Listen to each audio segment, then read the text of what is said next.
여러분 안녕하세요.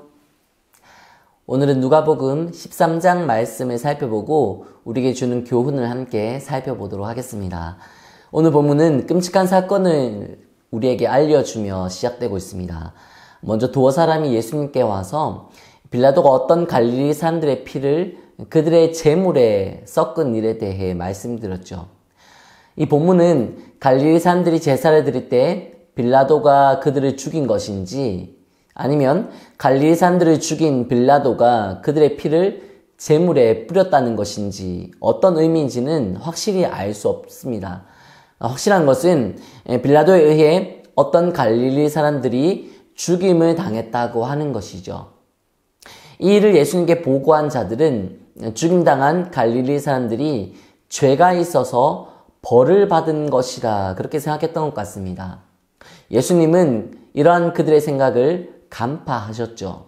그리고 예수님은 갈릴리 사람들과 더불어 실로암 망대가 무너져 죽은 사람들을 언급하시면서 너희도 회개하지 않으면 그와 같이 망하리라고 말씀하십니다.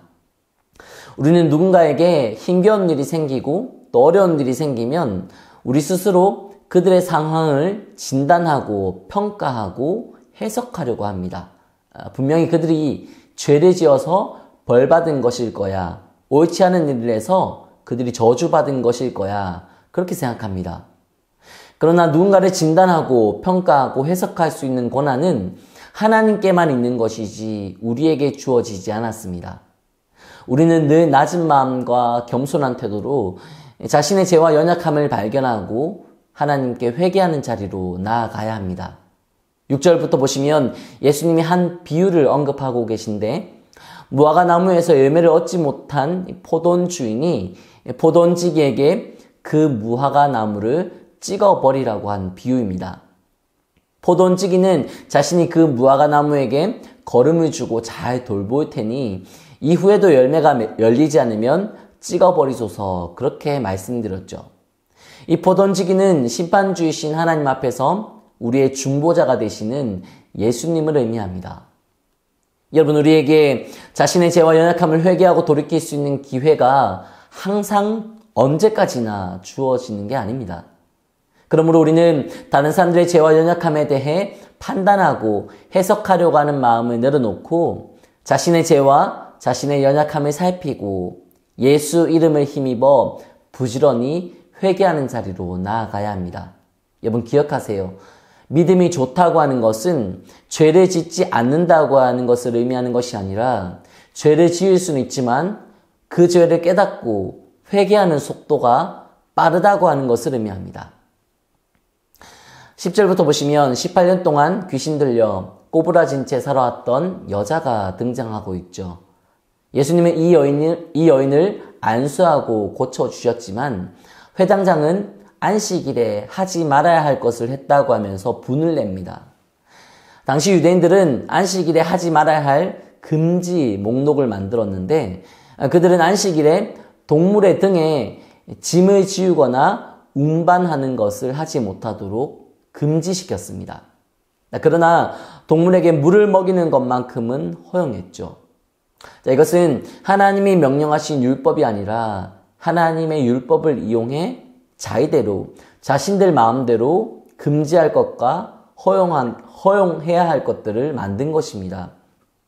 예수님은 그들이 하나님이 말씀하지 않으신 것을 율법으로 만들고 안식일에 동물이 물을 마시지 못해 죽을 것을 염려해서 물 마시는 것만큼은 허용하면서 18년 동안이나 사탄에게 매인 자가 그 매임에서 벗어나는 것을 귀하게 생각하지 않고 분을 내는 것이 얼마나 어리석고 무정한 행동이신지를 지적하십니다.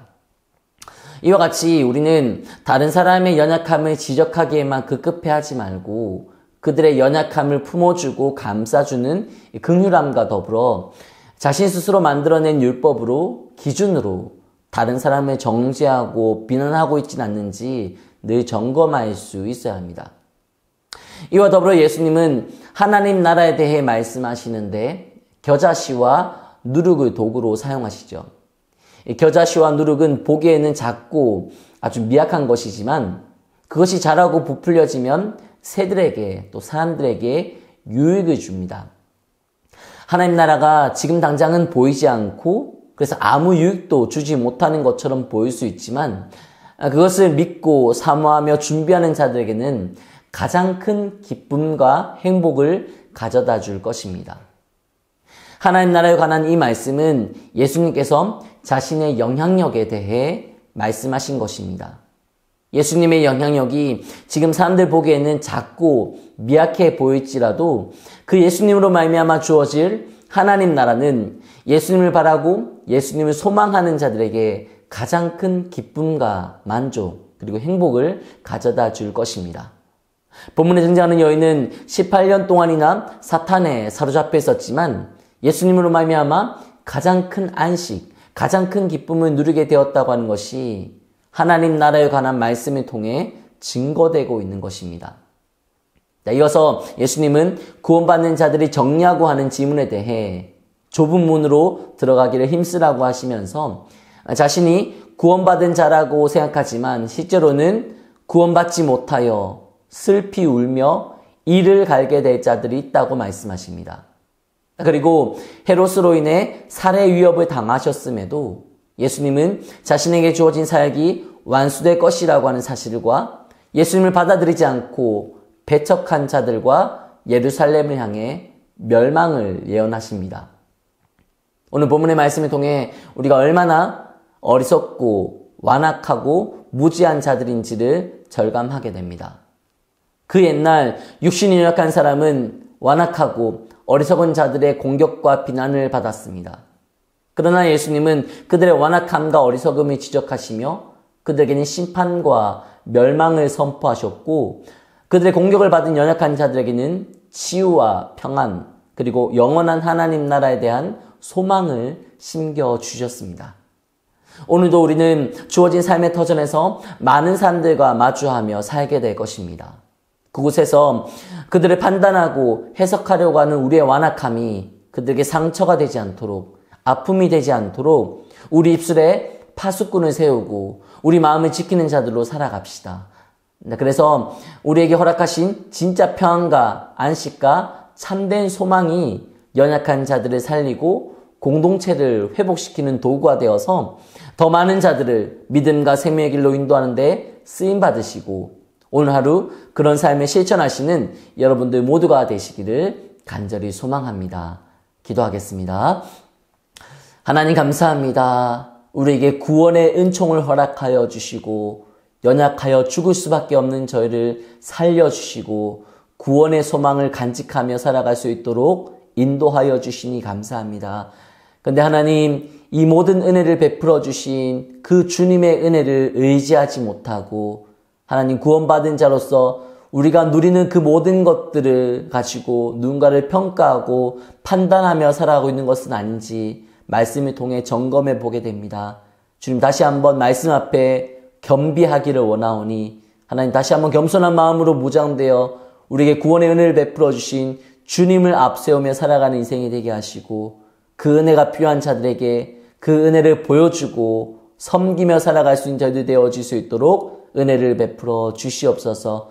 누군가를 판단하고 평가하고 해석하고자 하는 마음 다 내려놓고 모든 것을 판단하시고 평가하시는 그 주님 앞에 날마다 엎드리며 살아가는 인생이 되게 하시고 우리에게 주어진 환경과 또 우리에게 허락하신 많은 사람들을 그 겸손한 마음으로 섬기며 오늘 하루도 사랑을 실천하며 살아갈 수 있는 저희들 되게 하여 주시옵소서. 늘 언제나 함께하여 주시기만을 간절히 소망하며 우리 삶의 유일한 표대 되시는 예수 그리스도의 귀하신 이름으로 기도드리옵나이다.